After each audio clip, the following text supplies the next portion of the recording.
De volta com o seu Minas Esporte, daqui a pouco o debate com os nossos comentaristas, mas agora atenção, você que é portador do vício do cigarro, preste muita atenção, pois está em andamento a campanha nacional de combate ao vício do cigarro, que traz a assinatura do Pare de Fumar, que na opinião de médicos e cientistas é o mais poderoso eliminador do vício do cigarro no mundo. Estamos convocando agora pelo telefone 31959595 30 pessoas que realmente desejam se libertar do vício do cigarro. Para receber hoje o Pare de Fumar pelo preço mínimo da campanha, ou seja, menos da metade do valor, 31959595. Para você parar de fumar é fácil, basta colocar o seu Pare de Fumar dentro da carteira de cigarros, pois ele tem o poder de buscar, capturar e absorver todas as substâncias químicas e nocivas à saúde. Ligando neste momento para o 31959595, você recebe o Pare de Fumar no seu endereço ainda hoje e vai começar a se libertar aí do vício do cigarro hoje mesmo. Super dica do Minas Esporte para você. Então vamos lá com os nossos comentaristas, vamos começar aí o nosso debate. A gente começa pelo Cruzeiro, vamos saber o que eles pensam. O Flávio já falou sobre essa questão do Gilberto. Romero Carvalho, quando a gente diz assim, o Gilberto é diferenciado, pelo menos do que a gente acompanha da carreira dele, da forma como ele sempre conduziu e conduziu muito bem sua história no futebol, não me parece que é um jogador que solte situações, né, que coloque, até no comportamento que ele teve naquela situação com o Roger, né, não faz parte do histórico dele criar factoides, né? O que será que está acontecendo com o Gilberto? Só que a assessoria de imprensa do jogador hoje é a voz oficial dele. Assim como o Twitter também é, Facebook, as redes sociais também são vozes oficiais daqueles que têm perfis oficiais. Tem Twitter falso, viu? Tem Twitter falso, mas aqueles que são os oficiais é a voz da pessoa. A gente já viu até jogadores aí se envolverem em escândalos e problemas. É porque tem um primo que entrou no via Twitter, né? Mas aí ele tem que ter cuidado disso, que ali é a imagem dele. O Gilberto tem que entender que a assessoria de imprensa dele é a voz dele. Se ela colocou que ele está insatisfeito, é ele, sim, falando que está insatisfeito. E agora ele vai ter que justificar por quê. Ele não quer jogar na lateral, ele quer jogar no meio de campo, ele não quer mais morar em Belo Horizonte, quer voltar para o Rio de Janeiro. Qual que é a insatisfação do Gilberto? Porque eu não entendo, ele é muito bem tratado no clube, ele recebe todas as condições de treinamento, recebe salário em dia, é muito bem tratado pela confiança do treinador. Ou seja, qual que é o problema do Gilberto? Ele não tem que se escalar aonde ele quiser. Ele recebe do Cruzeiro, recebe tudo para ser um funcionário do clube e joga onde o treinador achar conveniente. Mas parece que nem é esse o questionamento efetivo assim, da questão da posição. Ontem eu tive chance de conversar com diretoria, com gente da comissão técnica. O Gilberto não procurou ninguém, Fábio Pinel, para dizer assim, olha, eu estou insatisfeito, olha, eu não estou bem, em nenhum momento. Ninguém entendeu, na verdade, o que aconteceu nessa relação do Gilberto. Você tem alguma luzinha aí? É por isso que eu gostaria de ouvir o Gilberto a respeito do caso. Mas ele não quer ir para que ele coletivo? deveria falar a respeito, para esclarecer a situação. Também acho estranho que uma notícia como essa seja veiculada, principalmente através da assessoria de imprensa do atleta. Não é típico do Gilberto uma situação como essa. Confesso que ainda não estou levando a sério. E se for verdade, acho que é mais o caso realmente do Cruzeiro liberar o jogador para ir para o Botafogo. Já que está insatisfeito aqui, é melhor ter um jogador inteiro do que um jogador pela metade, que não esteja se sentindo em casa mais, se for verdade o que está sendo dito a respeito do Gilberto. Agora, só uma pergunta. Será que aquela situação do Gilberto com o Roger, a situação não ficou bem resolvida? Eu acho que não. Mas talvez seja aí o problema? Então, segundo as informações que eu recebi dessa situação, parece que nesse caso ela foi resolvida, não existe esse questionamento, é como eu disse, ele não procura ninguém, ele não fala nada. Ontem apareceu uma notícia que ele estaria insatisfeito com alguns veículos de comunicação. Não sei de onde, porque nos últimos jogos, olha só, nos últimos jogos o Gilberto deve ter sido o jogador mais elogiado do Cruzeiro, até por fazer justiça ao que ele tem jogado. Até na derrota para o Figueirense, ele foi um dos poucos que se salvaram naquela partida. Olha, o Gilberto, se a assessoria dele colocou isso, ou ele demite a assessoria, se não era isso, ou ele então vai ter que se explicar, porque a assessoria é a voz oficial do jogador. Ou seja, agora fica essa situação, essa relação do jogador com o clube que é cada vez mais complexa, né? O jogador fala que está insatisfeito, o clube libera e pede dinheiro com isso. O Zezé chegou a falar que tá bom, o Botafogo quer vir buscar 5 milhões de reais para a multa rescisória. Porém, a gente sabe que nem sempre é assim que funciona. O jogador bate o pé e sai. Mas só para completar, eu acho o seguinte, eu acho que até a imprensa de Minas, não vou dizer que existe uma unanimidade em torno do Gilberto, não, claro que mas não. é quase uma unanimidade. Quase unanimidade, eu diria. Vamos começar o segundo assunto do Cruzeiro com o Flávio Carvalho. Brandão pode ser titular. Voltando e já sendo titular, tudo indica que o Cuca vai mesmo com 3 atacantes para enfrentar o Palmeiras. Ousado, o Cuca é isso? Ele gosta do Brandão muito, né? Eu tenho impressão, Dimara, que ele vai colocar, porque ele sabe que ele tem 2 jogadores que caem muito pelas pontas.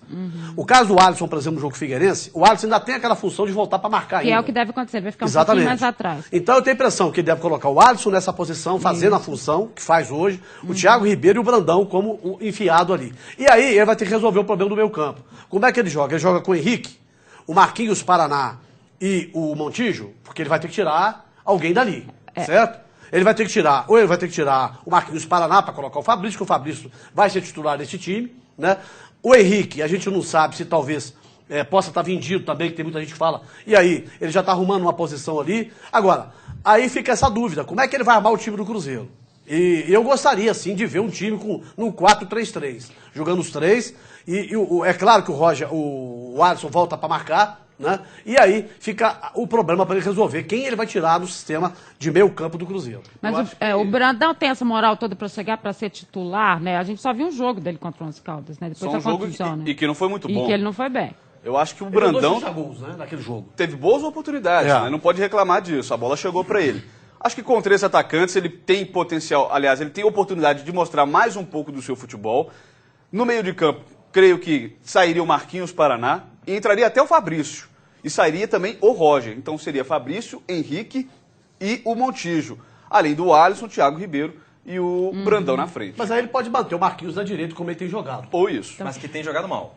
Claro. O Marquinhos Paraná na direita. Eu gostaria de ver o Vitor jogando, até para que ele possa mostrar se tem futebol ou não para jogar no Cruzeiro. Exatamente. Aí que domingo não é o Mas caso na do Vitor domingo não jogar. dá não, porque é 500 mil para quem quiser colocar o Wellington Paulista e o Palmeiras quiser, e 300 mil pro Cruzeiro colocar o Vitor. Então eu acho que não vai rolar essa história. E o Rosa machucou hoje de manhã, está no departamento médico, sentiu a panturrilha e é dúvida. Aí já pode ser menos um ali para ele ajeitar essa história. Não, sem o Roger que não vem jogando bem também. Também, não vem. Não vem jogando bem. O Marquinhos Paraná na direita também não tem sido uma boa opção. E o Leandro Guerreiro também fazendo um falso terceiro zagueiro também não tem funcionado. Ou seja, o Cuca vai ter que refazer aí as suas opções de variação tática para ver se isso acontece. O Cruzeiro estava funcionando no ataque porque mesmo sem o centroavante, sempre havia um jogador ali para concluir. Ora o Thiago Ribeiro, ora o Montijo, até o Roger, Henrique, o Alisson. Nesse jogo contra o Figueirense, isso não aconteceu com tanta volúpia, então o Cruzeiro precisa mesmo de um homem de frente, até uma boa oportunidade para a gente ver um pouco mais do Brandão jogando, porque até agora ele não teve também grandes oportunidades, só uma, para poder a gente avaliar se foi uma boa contratação de fato do Cruzeiro ou não. Jogando com o Brandão na frente, os 2 jogadores mais enfiados pelas pontas, o Alisson, o Thiago Ribeiro, o Alisson voltando para fechar o meio campo, o Cruzeiro tem um time com mais ou menos o mesmo esquema que vinha jogando e vinha encantando na Libertadores do Campeonato Mineiro. Então vamos lá pro Atlético, pedir pro pessoal colocar o primeiro tema do Atlético aí, meio do Atlético. Richarlison, o Souto, o Toró e o Giovani, esse é o meio campo que treinou hoje de manhã. Na frente, o Magno Alves e o Guilherme. Esse meio-campo do Galo é o ideal nesse momento, pelo que ele tem? É uma boa pergunta, porque o Atlético tem boas opções, porém tem jogadores aí que eu acho que não dá para mexer. Giovani e Felipe Souto. Richarlison jogou bem contra o Atlético Paranaense, pode ser mantido, ter uma sequência. Agora, já no caso do Toró, eu acho que o Atlético já tem opções mais interessantes para esse meio-campo, como o caso do Mancini, que até depois entrou no lugar do Magno Alves nesse treinamento. Mas aí não na função que a gente imaginava, porque eu imagino o Mancini como o 4º homem ali do meio. O né? quarto Na minha mas ele tem um problema também, né? Dimara, é o seguinte, porque o Serginho, nesses últimos jogos, tem sido um jogador de uma importância fundamental para o Atlético. O Serginho não pode jogar contra o Avaí, mas é um jogador que, sem dúvida alguma, tem condições e vai ser titular do time do Atlético. No lugar ali do Toró, no caso. No lugar do Toró. Você disse o Giovani e disse também o Felipe Souto. Certo? Agora, você tem ainda o Dudu Cearense, que foi contratado para ser titular. Que entrou no lugar do Toró no treinamento. Mas que foi contratado para ser titular. Porque é um volante que sai Será que o Atlético jogaria com três volantões? Mas o Dudu não é esse tipo de volante. Pois é, mas é um jogador que faz aquela função mais defensiva. Mas e aí sobraria uma vaga na frente. Mas ele sai mais pro jogo, ele é mais habilidoso. Ele já foi até artilheiro. Ele é mais habilidoso. É um jogador que sabe sair pro jogo. O Atlético ficaria com 3 volantes, no caso de ter Dudu Cearense, Richarlison, Felipe Souto ou o Serginho nesse bolo, 3 volantes que sabem sair pro ataque, sabem sair com velocidade. O Felipe Souto tem se mostrado também um jogador de uma técnica muito apurada para poder fazer essa ligação. E outra questão também, né? Independentemente de não ter ou ter lugar para algum desses jogadores jogadores na equipe titular, o importante é que o atleta está com um grupo que ele pode contar. Ele pode se dar ao luxo de ter essa dúvida. Quem que vai ser o titular da equipe? Sim. E não é aquela dúvida do tipo, não tem gente melhor para colocar. Tipo, temos que bons jogadores fazer, à disposição, né? e eu não sei quem que vai jogar. É aquela chamada boa dor de cabeça para o treinador. E quando é assim, é bom para o trabalho do Dorival Júnior. E se o Atlético está nessa situação, eu acho que essa dúvida de quem joga no meio de campo é válida. E no caso dessa dúvida específica, o Mancini. Eu tenho a impressão que eu acho, dentro do que a gente está vendo na conversa do Dorival e tudo mais, o Richard sobra, certo? E o Dudu Cearense sobra. Você entendeu? Sobra o que você disse, serão boas opções porque ele vai colocar ali o Felipe Souto, coloca também o Serginho coloca o Giovani e vai colocar o Mancini com o Guilherme e com o Magno Alves. Então certo? vamos pedir para mudar o tema lá, já que a gente entrou na história do Mancini, que é exatamente esse tema, já que hoje ele não começou como titular, já tem condições, se ele tem vaga nessa equipe titular. Muita gente diz que não, né, na condição, no tipo de jogo que ele faz. Eu já disse que no meu time ele seria titular, pela forma como ele puxa o jogo, pela responsabilidade que ele tem, nessa volta dele em termos de campeonato brasileiro, pela forma como ele encara o Atlético, na importância que ele tem para esse grupo. Ele é titular no seu time? Acho que sim, acho que tem vaga sim para ele no time titular do Atlético, principalmente pelo que ele vem apresentando nos últimos jogos e por já estar adaptado. Acho que já passou aquele período de readaptação ao futebol brasileiro, passou muito tempo na Europa, já conhecia bem o Atlético, isso talvez tenha facilitado essa readaptação dele ao futebol nacional e tem futebol sim para ser titular na equipe do Atlético, principalmente no lugar do Renan Oliveira. Eu penso até, Edmara, que o Mancini está no melhor momento da vida dele. Um jogador que ganhou tudo na Europa, né, tá rico. Ele veio para cá porque ele quer jogar futebol, porque ele gosta do Atlético. Então a gente sente nele, quando ele entra em campo, quando ele está em campo, a vontade dele jogar. É claro que ele demorou para se adaptar, a parte física pesa um pouco. O Mancini já não é mais aquele menino que saiu aqui do Atlético, a idade já tem um pouco. Eu só vou discordar quando você acha que é o melhor momento da carreira dele. Para mim não, foi não, lá em 2000. Eu digo o melhor momento para ele jogar. Pessoal dele. Porque nesse momento ele não precisa de ganhar dinheiro e nem precisa provar mais nada para ninguém. Coisa que na Europa ele tinha que fazer o tempo todo. E antes de ir para a Europa, aqui ele tinha que fazer isso. Hoje não. Hoje o Mancini ganhou a confiança de todo mundo, ganhou a confiança do torcedor do Atlético e ele está solto. Você vê que ele joga alegre, né? Ele está satisfeito em jogar no Atlético. Então eu acho que o Mancini hoje é um jogador muito importante pela experiência dele na formação do grupo e até mesmo dentro de campo. O Mancini fez um esforço muito grande para vir para o Atlético, recusou algumas propostas até interessantes do ponto de vista financeiro, queria vir para Belo Horizonte, ficar com a família, jogar no Atlético. Eu acho que ele tem vaga de titular no time, ele pode fazer aquele jogador aberto ali pela esquerda, como jogava na Roma, que foi o melhor momento da sua carreira. Ele fez isso em alguns jogos do Campeonato Mineiro e acho que pode fazer, não sei se como quarto homem de meio campo ou como num esquema de 4-2-3-1, como esse fazendo ali, aí uma posição um pouco mais difícil de definir, ou um segundo atacante, um quarto homem de meio campo no mesmo momento do jogo. Mas é bom dizer que a gente coloca as situações, né? Quarto homem de meio campo, né? O centroavante mesmo, o jogador mais enfiado, mas no contexto geral, quando rola o jogo, essas situações vão mudando. São fluídas, né? O futebol é um esporte dinâmico. Você ficar lá marcado, isso não vai acontecer nada. Então, essa alternância, com essa qualidade ofensiva que o Atlético tem hoje, com esses jogadores que podem fazer essas multifunções, e isso é só vantagem para o Dorival. Lógico, ele ainda tem outras opções de outras características. Por exemplo, nem Guilherme, nem Magno Alves aparentam ter o que o Marquinhos Cambalhota tem. Completamente diferente. Completamente diferente. Um jogador forte, um jogador, né, de combate na área. Ou seja, para situações do jogo, situações do campeonato, é ideal que você tenha um elenco recheado de opções táticas. Era o que tinha o Muricy no São Paulo, tricampeão brasileiro.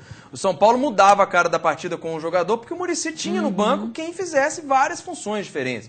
E hoje o Dorival tem isso pode ser muito interessante. Agora, eu acho que o Marquinhos Cambalhota só entra nesse time do Atlético se machucar alguém. Não, mas hoje, assim, no decorrer do jogo, né? Porque hoje, o que eu disse, o Mancini, ele tem a opção do Mancini, o Guilherme é um jogador jovem, né, que vai crescer muito no Campeonato Brasileiro, o Magno Alves tem feito gols aí importantes, e o Mancini caiu nas graças da torcida. Então eu acredito que ele não vai tirar nenhum desses três. Para mim, se ele for jogar com dois atacantes, ele joga com o Magno Alves e eu coloco o Guilherme. E pode fazer o outro ali no meio campo. Agora, o Marquinhos Cambalhota só entra no caso de contusão para mim. Ou senão, alguma opção. O time está perdendo, por exemplo, para tentar mudar a história do jogo. Em todas essas opções, Edmar, a gente não falou. Você citou que o Renan Oliveira perde espaço. Eu vi, nem lembrado do Renan Oliveira. Não tem espaço para ele nesse novo contexto do Atlético, sobretudo com o Giovani jogando o que ele tem jogado, que a gente sempre esperou que o Renan tivesse. Bom, então vamos para mais um intervalo, porque depois a gente tem mais comentários aí sobre o momento das equipes mineiras. Continue ligado, olho no Minas Esporte, olho na Band.